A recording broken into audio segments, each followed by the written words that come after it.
No, I'm totally into this.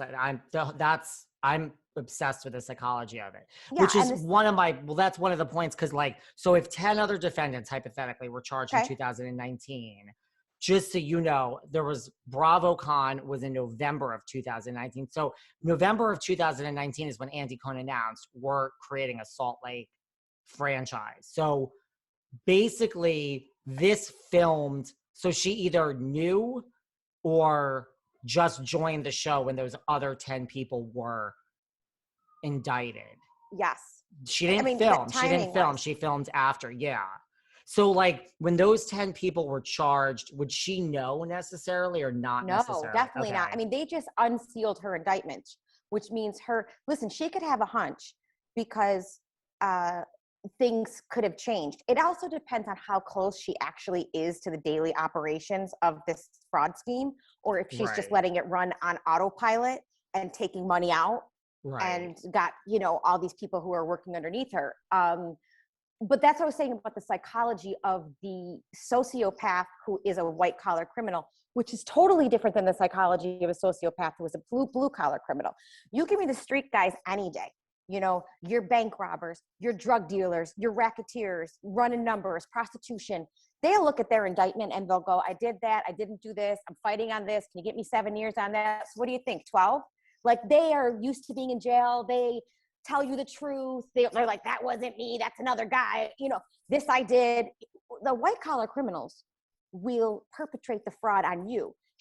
This is not a defense, by the way, to wire fraud, but she probably believes she didn't do it. Just like when she said to Mary, I didn't say you slept with your grandfather. Like, the level of narcissism, and like, I have always hated working with the white collar criminals. Like, You think whenever, it's always narcissism? Like oh when my like, God, it's like you come out of the jail from visiting with these guys and your head is spinning because they're perpetrating the fraud on you. I didn't do it. Well, then why is there $64 million missing from your closest friends and family? I mean, so even when they're caught, it's not like, oh, well, yeah, I mean, I'm smart and great and I got away with it. It's never like that. It's like, what was so bad? What's the it's problem? category B. I've never, Really? ever have a fraudster be like, the jig is up, man. Like, they'll finally plea at the end, because the way that the wire Huh. fraud and mail fraud sentencing structure works is very interesting.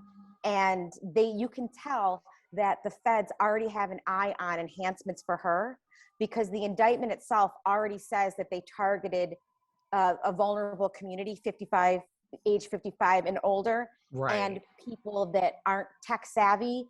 And that's an enhancement right there. That's why the paper is saying she faces 30 years, even though the statute itself says 20, because the U.S. sentencing guideline structure has, if you were a leader of the fraud scheme, if you led more than 5 people, if you targeted the vulnerable, if so there's all these different things. I mean, she is, listen, these kind of sociopaths, they don't care if they destroy you financially or emotionally or anything. But so many of them are fraudsters like Bernie Madoff, who robbed from his brother. Right. In her defense. Why do they do it though? Is it truly like, I want money? Like I need more money to live? Yes, I think so.